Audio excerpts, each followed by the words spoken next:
بہت جلد آپ کے قرضے کے لیے انشاءاللہ راہ نکل آئے گی، آپ کے مشکلات حل ہوں گے، آپ کو مالی پریشانی ختم ہوگی، آپ کو ایسی ایسی جگہ سے مال ملے گا کہ آپ کو وہم گمان بھی نہیں ہوگا کہ کدھر سے ملا۔ آپ یہ فکر نہ کریں تو کہ قرض تو کروڑوں ہیں، قرض تو لاکھوں ہیں، قرض تو اربوں ہیں، قرض تو کربوں ہیں۔ یہ فکر نہ کریں، جس ذات سے ہم مانگ رہے ہیں وہ سارے کائنات اسی کے ہیں۔ آپ کے قرضوں کو اتارنا اللہ کا کام ہے، ہم کیا کریں؟ مانگنے کا طریقہ سیکھ لیں۔ تو آپ نے ایسا کرنا ہے، آپ کو اس کا طریقہ سکھا دیتا ہوں۔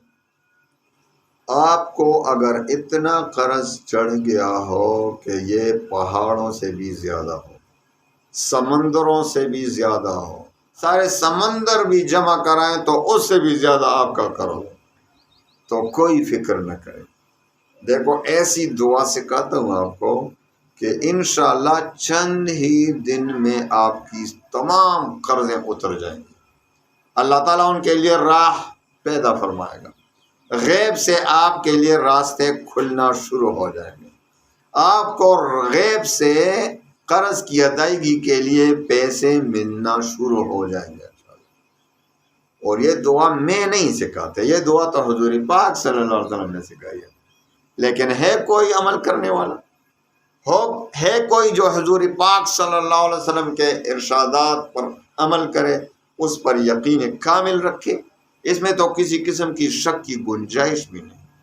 حضور پاک صلی اللہ علیہ وسلم نے جو بات فرمائی، تو حضور پاک صلی اللہ علیہ وسلم نے ہمیں ایک دعا سکھائی، اللہم اکفنی بحلالک عن حرامک واغننی بفضلک عن من سواک۔ اللہم اکفنی بحلالک عن حرامک واغننی بفضلک عن من سواک۔ آپ یہ فکر نہ کریں تو کہ قرض تو کروڑوں ہیں، قرض تو لاکھوں ہیں، قرض تو اربوں ہیں، قرض تو کربوں ہیں۔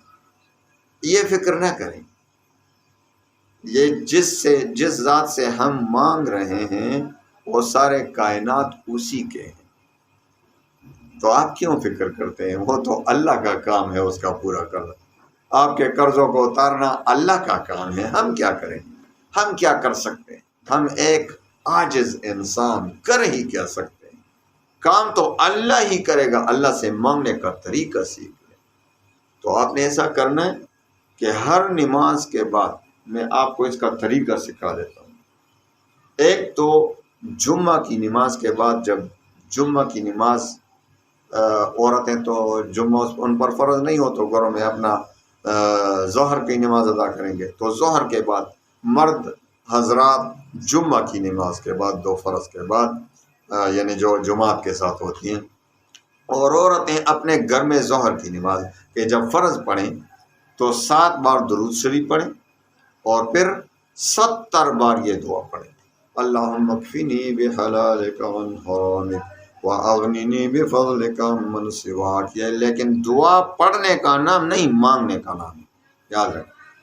تو مانگنے کی صورت میں اللہ سے مانگے کہ میرے قرض ختم ہو، میں اللہ تعالیٰ مجھے لوگوں سے، مخلوق سے بے نیاز بنا دے، میرے قرض اتار دے۔ تو قرض تو دعا کی نیت سے پڑھیں، پڑھنے کا نام نہیں، مانگنے کا نام ہے دعا۔ تو مانگنے کی طریقے سے مانگے تو 70 بار اور 7 مرتبہ پھر درود شریف۔ تو ہر نماز کے بعد آپ نے کم از کم 3 مرتبہ یہ دعا پڑھنی ہے، اور کسی بھی وقت بیٹھ کر 21 بار خوب دل سے پڑھیں۔ تو انشاءاللہ بہت جلد آپ کے قرضے کے لیے انشاءاللہ راہ نکل آئے گی، آپ کے مشکلات حل ہوں گے، آپ کو مالی پریشانی ختم ہوگی، آپ کو ایسی ایسی جگہ سے مال ملے گا کہ آپ کو وہم گمان بھی نہیں ہوگا کہ کدھر سے مل رہا ہے۔ اللہ تعالیٰ تمام مسلمانوں کی پریشانیوں کو دور فرمائے، اللہ تعالیٰ تمام مسلمانوں کو قرض کے غم سے بچائے۔ قرض رات کو پریشانی کا سبب، دن کو ذلت کا سبب ہوتا ہے۔ اللہ تعالیٰ ہمیں قرضوں سے بچائے، اور اب جو قرضے ہمارے اوپر ہیں، ہمارے بھائیوں بہنوں پر، اللہ تعالیٰ تمام مسلمانوں کو قرض کے بوجھ سے بچائے، اور جو قرضے ہیں اللہ تعالیٰ ان کو ادا کرنے کی ہمیں توفیق عطا فرمائے۔ وآخر دعوانا ان الحمد للہ.